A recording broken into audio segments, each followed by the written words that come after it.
Welcome to Classical Ideas. This is Greg Soden. Over the past few years, I have been interested and fascinated by the story of how Jews in the United States forged a culture that was concentrated in eastern United States cities from the 1700s and spread through the American West and South throughout the 19th century. The story of these travels is told in the wonderful book Jews on the Frontier, Religion and Mobility in 19th-Century America by Dr. Shari Rabin, assistant professor at Oberlin College. The paperback of Jews on the Frontier is out now from New York University Press. Dr. Rabin has discussed Jews on the Frontier on the excellent Age of Jackson and Jewish History Matters podcasts, both of which are excellent conversations. This conversation with Dr. Rabin focuses on a November 2019 article she wrote called American Jews, How 1789 Created 2019, which was released recently by the Journal of the Early Republic. Rabin and I discuss her academic background and then explicitly discuss why 1789 and the U.S. Constitution were so pivotal in the development of Jewish communities and citizenship in the United States. If you are interested in the Constitution and religious freedom and expression in the United States, this episode is for you. Make sure to go follow Dr. Shari Rabin's work at sharirabin.com or on Twitter at Shari Rabin. Both links are below in the show notes. If you want to follow me, find me on Twitter at classical_ideas or on Facebook and Patreon by searching Classical Ideas Podcast.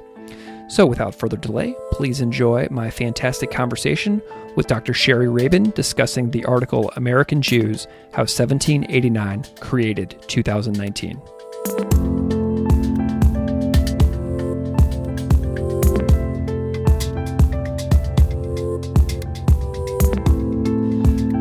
Dr. Shari Rabin, welcome to Classical Ideas. Thank you very much. Can you just spend a moment and introduce yourself to the audience, however you see fit? Sure. My name is Shari Rabin. I'm a assistant professor of Jewish Studies and Religion at Oberlin College in Ohio, where I teach classes in Jewish Studies and also in American Religious History. And I'm the author of Jews on the Frontier, Religion and Mobility in 19th-Century America, which will be coming out in paperback December 15th. Hooray. Hey, fantastic. Congratulations. That's so cool. Whenever it makes like the transition from the academic like hardback to the paperback, because that's like opening up to like a whole new audience, isn't it? Exactly. It just makes it a more comfortable price point, and people can stick it in their purse more easily. Awesome. Cool. So what's a little bit of your backstory about how you came to be interested in your academic areas of expertise? Like, how did you get into this? Yeah, so I was in college and I was a journalism major who had to take a fourth class, and I sort of scrambled to find a class that fit my schedule that might like get one of my requirements out of the way. And there was a philosophy of religion class that fulfilled an ethics requirement. And I just kind of fell in love with thinking about religion. And then I ended up taking an American religious history class about a year later. And it just sort of blew my mind because I obviously grew up in the United States. And I grew up sort of in a pretty close-knit Jewish community. And so I knew that I was surrounded by Christians and just knew nothing about Christianity. So initially there was sort of the fun rebellion of learning the difference between Baptists and Presbyterians and sort of learning like what is the 85% of the population that is Christian, like what's up with them. So I that was sort of my entryway into it. And then once I started thinking about doing deeper research, I realized that what I was interested in and what I had things to say was Judaism, and that there was really a place to do interesting work thinking about Judaism in relationship to sort of the broader story of religion in America. Cool. Where were you doing your undergraduate studies and into your graduate studies? My undergraduate was at Boston University, and then I did my PhD at Yale. Awesome. Okay, cool. So how did you come to determine like your dissertation topic? What was that little path like of deciding about this era of history that you focus on?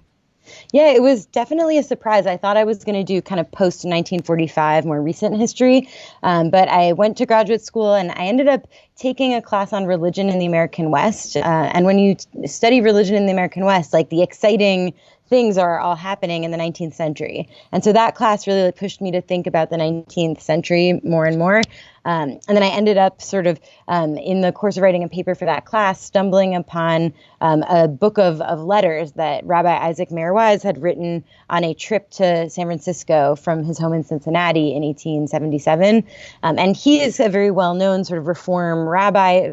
Lots been written about him. But this was like a very different version of him, and there was just the people he was meeting and talking to were different than what I had read about. And so it was kind of that initial group of travel letters essentially that led me into thinking more about the 19th century as a time that was really important in the development of American Judaism, and that development didn't just happen in New York City, but happened sort of throughout the American continent. And that's what ended up being Jews on the Frontier. Awesome. And that kind of reminds me of the work of Michael Cohen as well at Tulane, who writes about like the cotton capitalists of the South and the Judaism in the South. Yeah. Like, that's so cool. Are you two colleagues? Like, do you two communicate about your work? Yeah, we've collaborated on a number of things. We are actually co-editing the Oxford Handbook of American Jewish History, amongst other things. And yeah, there's kind of a group of us who have been sort of revisiting the 19th century, which had been mostly sort of passed over, and are kind of reminding people, hey, there's all of this time before the turn of the 20th century in which a lot of important things were happening. That is so cool. Okay. The world is small sometimes, especially in academic religious studies. Yes. So I read a recent article of yours this week that was recently published by the Panorama from the Journal of the Early Republic. And the title of the article caught my eye on Twitter, and it's American Jews, How 1789 Created 2019. The reason this title captured my attention is because, I'm always, as a teacher, I'm always trying to find ways to make information that's old relevant to young people now. And so that title just grabbed me because it makes a direct link between 1789 and today, which is so cool. So the opening line of that article is striking from my view of following the news for the past couple of years. And like part of that line reads, "The place of Jews in American society is complicated." And so like that immediately got me thinking of the events of Charlottesville and Squirrel Hill in Pittsburgh, as well as like a cemetery desecration in my hometown in St. Louis, and like other events. Like this makes the term complicated seem like an understatement almost. But if we look around the world as well, like France, for example, the mood of Judaism seems challenging and complicated all over the world. What can you say about the mood of American Judaism right now? Are things good? Are things still complicated? How is it? Yeah, so it's interesting. It kind of to some extent depends on who you ask, as in all questions. But I think there is a sense of sort of heightened intensity and concern amongst American Jews because of these sort of dramatic anti-Semitic events in recent years, Charlottesville, Pittsburgh. There's been a sort of whole wave of American Jewish historians sort of, trying to grapple with, have we been telling American Jewish history wrong? Have we been telling it as a story of sort of happy success? Like in a way that now is the events of recent years is totally sort of raising questions about. So people are definitely sort of concerned about anti-Semitism, and historians are really trying to sort of rethink our narratives in light of recent events.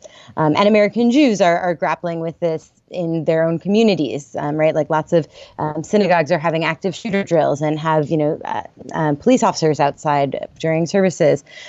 There's also a lot of sort of division and anxiety around the state of Israel and politics around Israel and Donald Trump. And there's a lot of communal division and infighting around that too. So it's a time of sort of anxiety and intensity, but sort of interestingly, that's also, I think, invigorated certain parts of the community in interesting ways. Like you see groups like the Never Again Action, which is a group of Jews protesting against ICE and sort of doing sort of political activism explicitly linked to their Jewish identity and sort of drawing on Jews' history as immigrants and refugees in order to sort of advocate for immigrant communities today.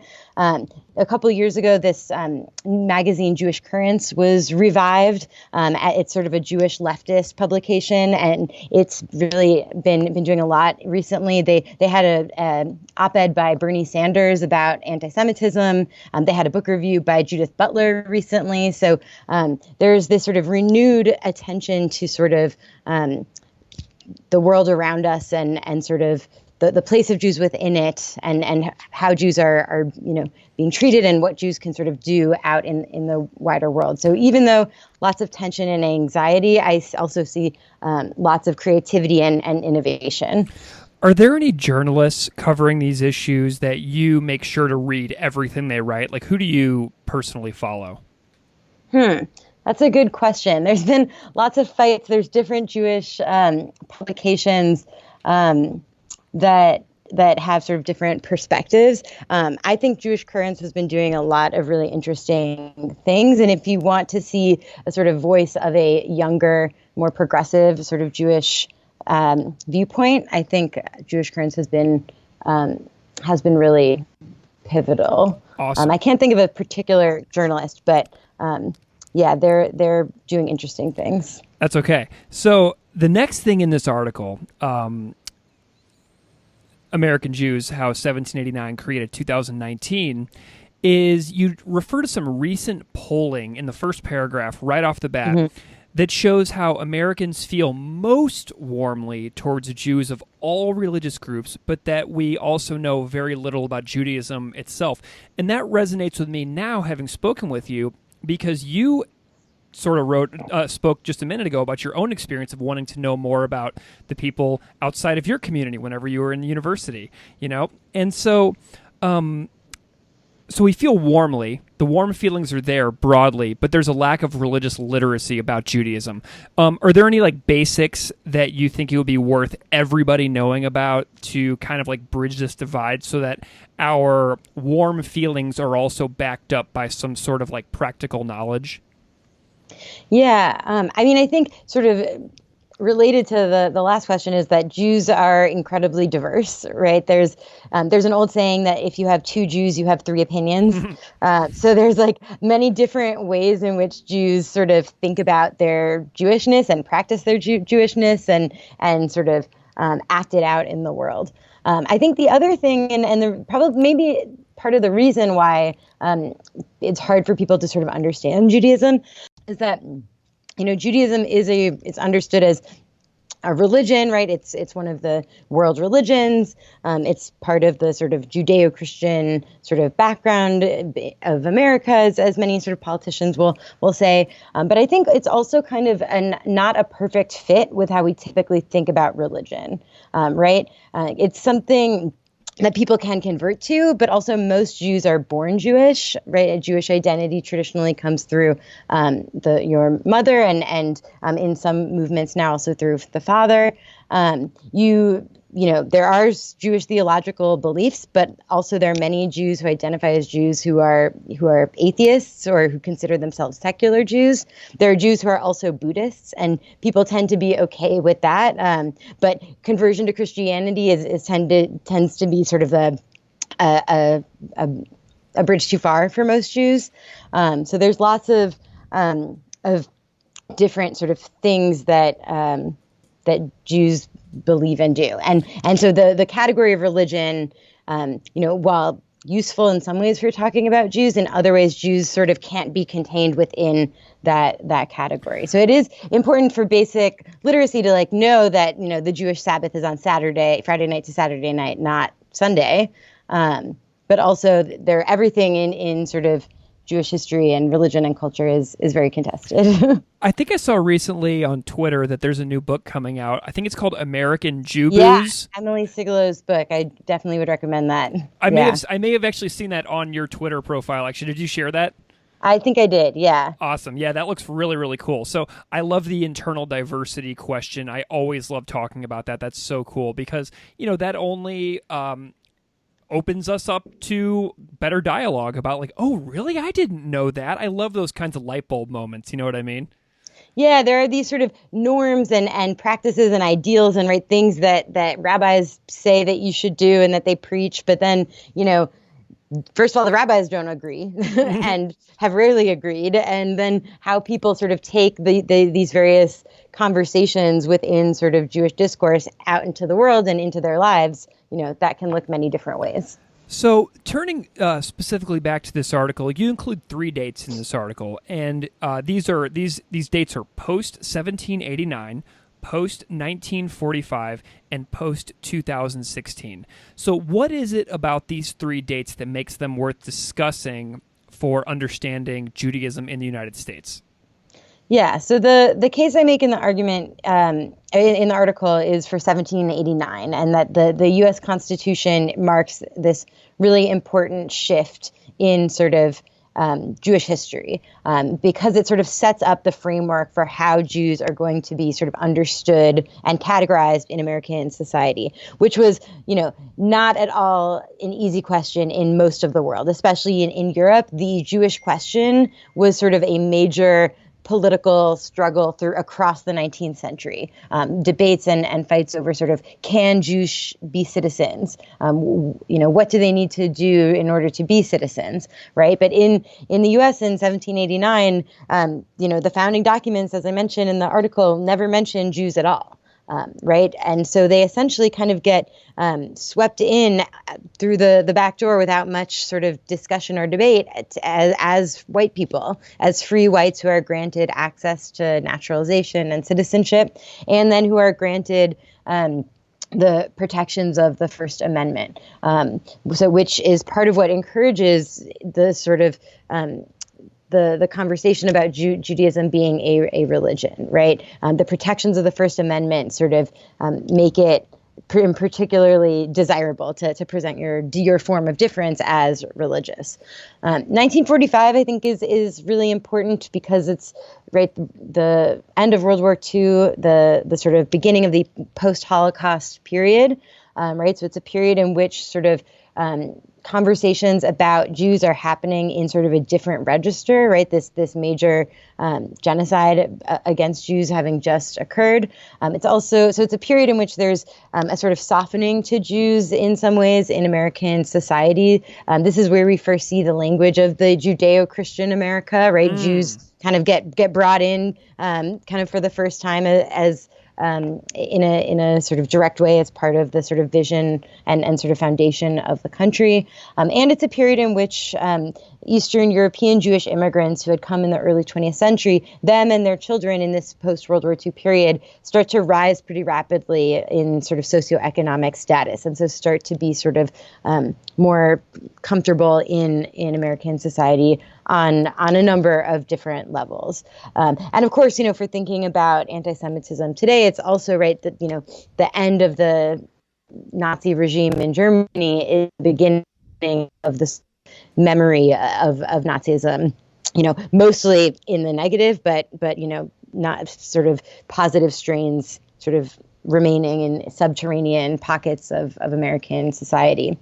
And then 2016, of course, is the most recent election, right? And having a president in power who both has Jews in his family and very closely in his inner circle, but then also, has many, alt-right individuals who some of whom traffic in anti-Semitic discourse as sort of part of his inner circle as well, right? And the most famous incident being in the aftermath of Charlottesville, when he said that there was fine people on both sides of a neo-Nazi rally that was chanting "Jews will not replace us," right? So that is part of this new sort of context that I'm trying to sort of mark and then also explain. So we've got these 3 dates: 1789, 1945, and 2016. So you mentioned also in the article that Jews lived and governed differently for most of Western history. So maybe like pre-1789, how did Jews mostly live and govern, most specifically in Europe, as far as I can tell? Yeah, so Jews, part of what's, so challenging about, I think, for Americans in thinking about Judaism, and part of this sort of confusion around Jews that I talk about is the fact that Jews are a pre-modern collectivity and religion is a modern category. Race is also a modern category, right? The ways that American society thinks about human difference are through these very modern categories, and Jews predate them, right? So for much of Jewish history, Jews lived as sort of autonomous collective groups who would be given permission by a ruler to live in a particular area. So in a town in the Holy Roman Empire, the ruler would give communal permission for Jews to be there, which could be rescinded at any point. But as long as it was there, there was an official sort of Jewish communal structure governing the Jewish community. So Jews, essentially had their own forms of government sort of even within the broader structure of the places in which they lived. So, Jewish communities could regulate themselves and could punish, misbehaviors within their community through excommunication. So part of what happens in, the 18th century is the rise of Enlightenment thought and sort of various movements in Western intellectual thought that starts to raise the question of, can Jews come to be seen not as a communal body that sort of governs itself? Can they be seen as individuals? And what's it going to take to sort of transform them into individual citizens? And is that desirable? So in 1789, I think you wrote that there was only about 2,500 Jews in all of the United States, correct? Mm-hmm. Yep. Okay, so right. and I know that you said that they were sort of like default given citizenship as free whites because they weren't specifically mentioned as a distinct group within the Constitution. Was there any pushback around that, or were they just legitimately forgotten about when the Constitution was being mentioned? Like, were people concerned about that? Was there any pushback from the people who were writing the Constitution, or is there just no evidence that they were even considered whatsoever? So there's others who can speak more specifically to the sort of on the ground happenings, but they met in Philadelphia, and there was a relatively large Jewish population in Philadelphia. In fact, during the Revolutionary War, basically all of the Jews from New York moved to Philadelphia when the British came in and occupied New York. So there was a sizable Jewish community in Philadelphia that the founders would have been aware of. So it's not like they weren't aware of it. It's more just that they were thinking about other more pressing forms of difference, right? They're dealing with slavery, and they're dealing with Native Americans, and those forms of difference seem more sort of troublesome or worthy of note and regulation than Jewish difference. Okay.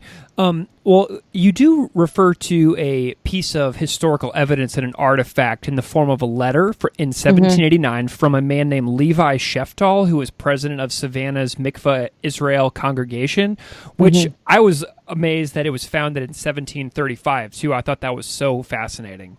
Yeah. So he writes to George Washington, thanking him for enfranchising Jews with citizenship and rights. So I'm curious, I always love asking historians what some of their favorite archival discoveries were while they're researching. So, for articles like this one or for your book, did you make any fantastic discoveries that made you sort of jump for joy as a researcher and historian? Did you have any overwhelming moments of, hooray, I can't believe I found this? Yeah, well, there were some moments like that. I ended up using Jewish newspapers a lot. And I had a moment when I discovered that the newspapers I was using were digitized that felt like that, which made them a lot easier to use. But I think, in Jews on the Frontier, part of what I was doing was trying to sort of tease out how was Jewish religious life shaped by this sort of new legal and political order that we've been talking about, and also by the sort of challenges of westward expansion. So I was trying to see how did these sort of macro political and economic and geographic factors sort of shape religious life. So really exciting for me were the moments when I found sort of concrete, like nitty-gritty, direct evidence of, what people were doing and thinking at the time. So the letters, one of the first things I found was a diary, and I actually start the book by talking about the diary of Edward Rosewater, who's a sort of an ordinary sort of Jewish teenager, essentially looking for work, and he keeps careful records. He ends up being the person to telegraph the Emancipation Proclamation in 1862, and then he becomes the founder of the Omaha Bee newspaper in Nebraska. But in this diary, he's like a 19-year-old looking for work and sort of, he has a sweetheart at home, but he's, mixing and mingling. And you get this sort of concrete evidence of sort of what does his religious life look like? And he's when he's in a big city, he goes to synagogue. But when he's in Stevenson, Alabama, for instance, he goes to a camp meeting, right? So you get this sort of nitty gritty, like it feels very close to the ground. Like, what are these people doing? What are they thinking? And actually, probably the best moment in those diaries is on the eve of like New Year's Eve, 1861. It's about to be January 1st, 1861. And he writes this like deep meditation on like the new year. And he's talking about kind of the sectional troubles, and he uses like traditional Jewish language about the book of life, right? There's this sort of discussion around the Jewish New Year, which usually happens in the September, October, that what happens in the New Year to Day of Atonement period is that you are written in the book of life. And so he's using this very Jewish imagery, but he's talking about New Year, the secular New Year in 1861, and sort of he's like, what's the book of life going to contain for 1861? And so you can just see like how he is, very much coming from a Jewish place, but so sort of embedded in everything that's happening in American society, and is kind of like looking forward with sort of trepidation and fear. How did you even find that diary? Like, where do you get these things? That one is at the American Jewish Archives in Cincinnati, which is kind of the best repository for American Jewish history. The other major one is in New York at the Center for Jewish History. And when I was initially doing like my dissertation prospectus, they had that diary online. They had it like in PDFs online, and it was like such a jackpot to find before I even went to the archives that they had these materials online. And it was like exactly sort of making the document was showing the things that I thought there would be, right? That these forms of eclecticism and movement and everything. So it was an amazing moment. Awesome. Okay, so we've got this time period, this 1789, this writing of the Constitution, this enfranchisement of American Jews as white free people. But I gather that everything was not just like totally okay after the Constitution, after the Bill of Rights, and after the Naturalization Act of 1790. Did any states seek to undermine the freedom of the Jews in the late 1700s and throughout the 1800s?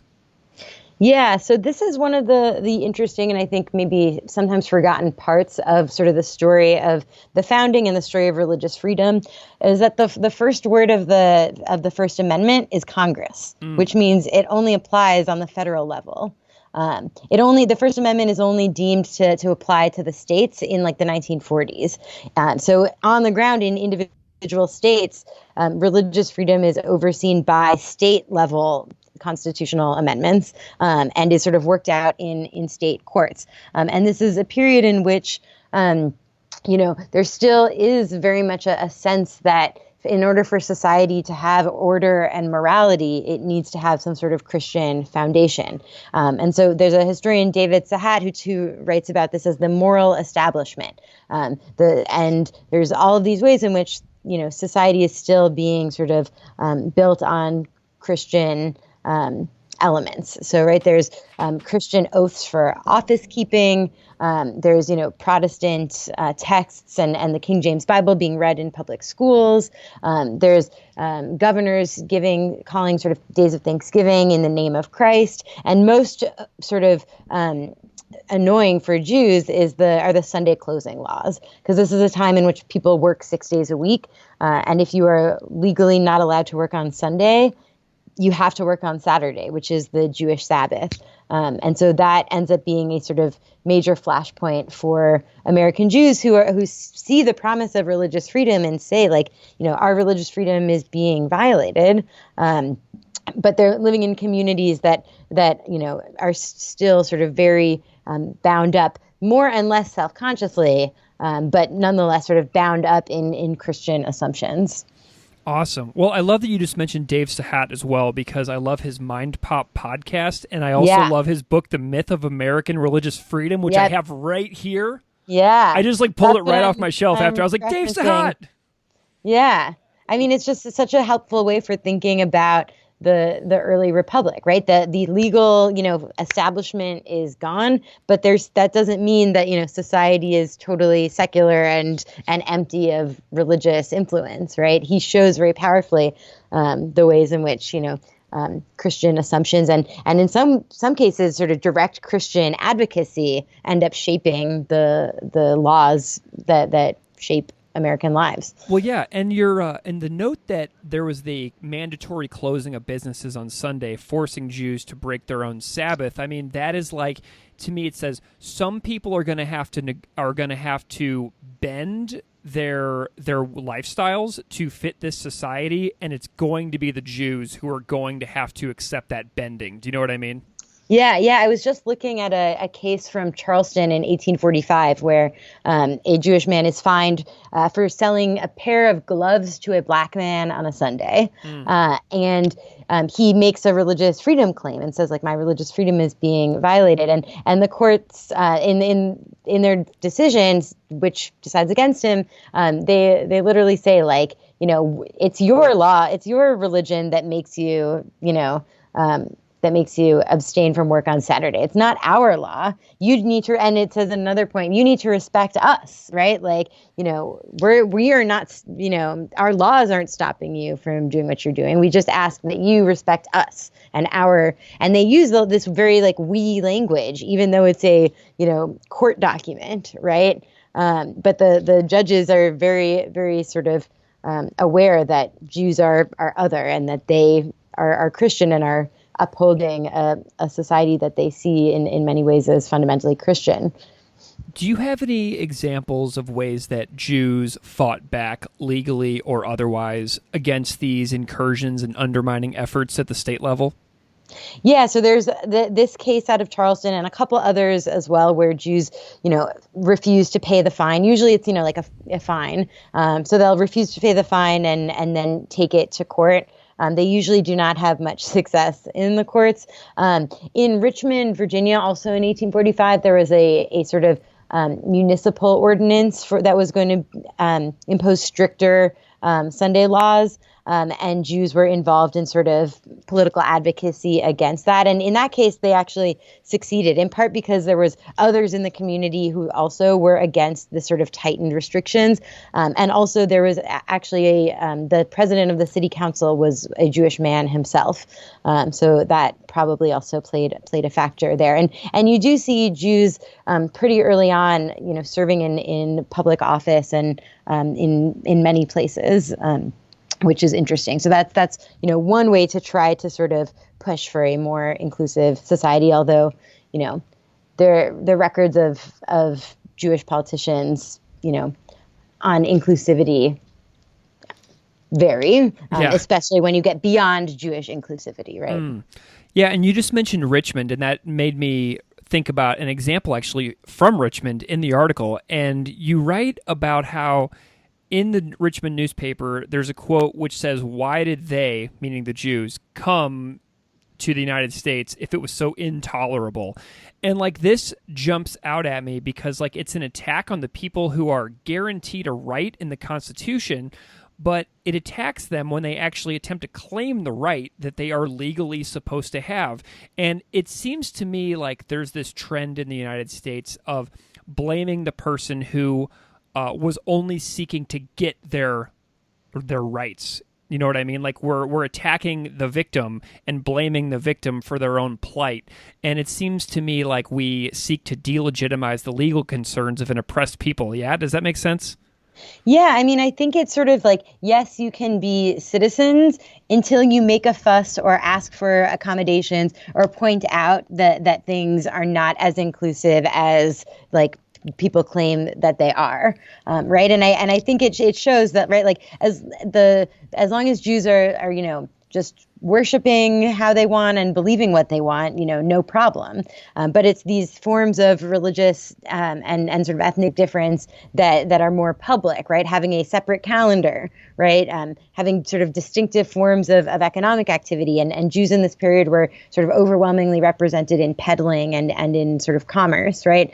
So it's these forms of difference that are sort of public that come to be sort of flashpoints. And I think that quote is interesting to me too, because it also points to sort of Jews' status as immigrants, right? And which is sort of a general sort of sense that, right, the community, the American community is for, Christians, or at least people who practice their religion in a way that looks very Protestant. It's for people born here. And I think it also has to do with sort of understandings of Jews in particular as being kind of wandering people who are, never at home, right? So it's drawing on sort of a lot of different discourses in a very sort of succinct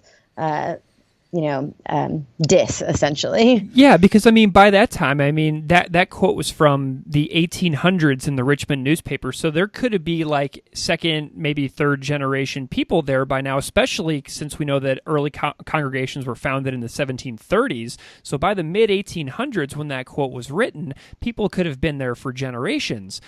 So why did they come here? Well, what do you mean? Like, we're talking about second or third generation people that are just seeking to gain the rights that they were given within the Constitution, Yeah, exactly. And that's where the contest is, right? Like what, and the First Amendment is, so I love like close reading the First Amendment, like word by word with students, because seems so simple, but really is not clear at all, right? And that's what, you can see throughout American history is these debates over, what does count as exercise of religion that is worthy of freedom, right? And Jews are saying like ability to, observe our own Sabbath without losing a sixth of our income. That is exercise of religion that should be protected. And many people in 19th century America are saying, no, the free exercise means praying in your church and, believing what you want. And that's that. So what lesson is 1789 teaching us today in 2019?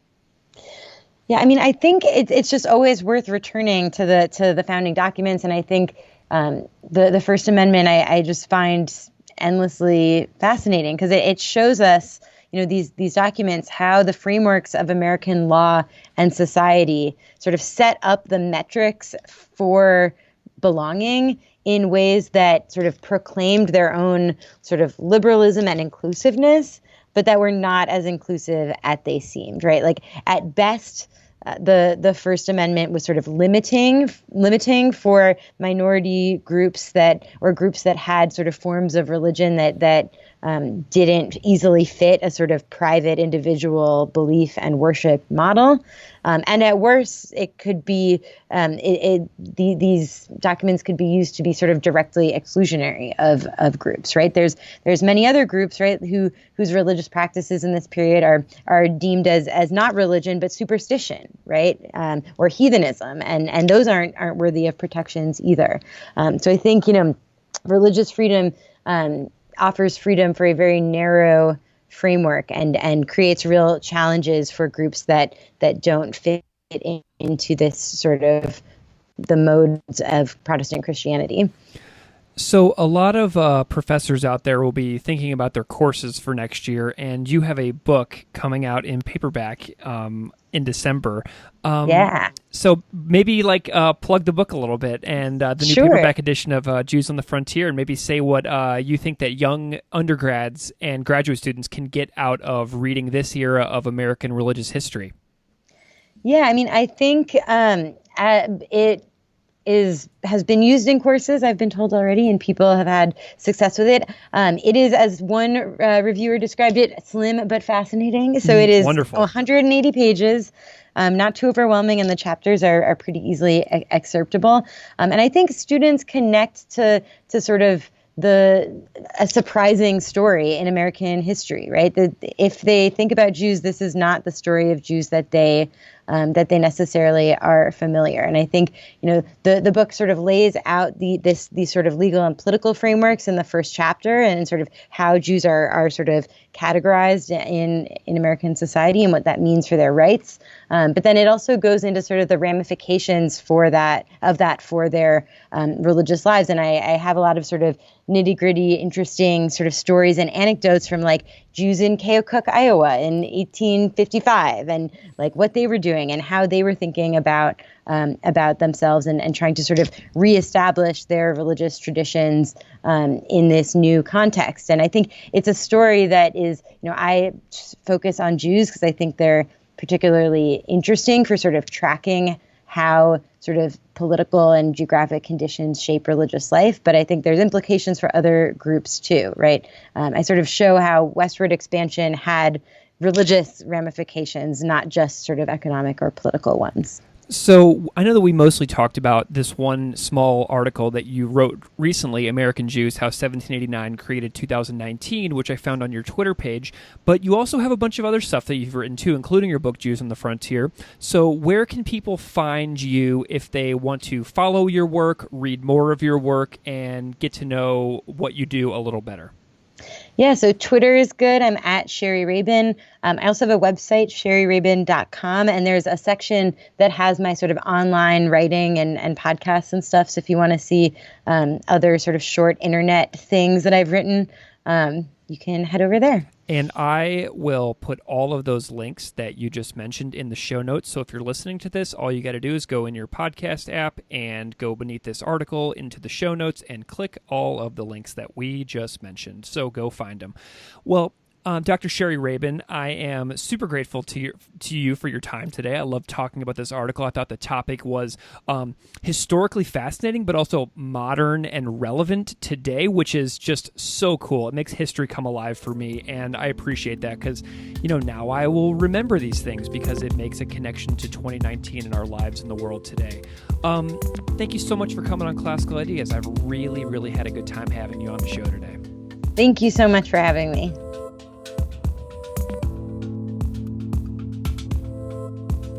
Classical Ideas is produced by me, Greg Soden.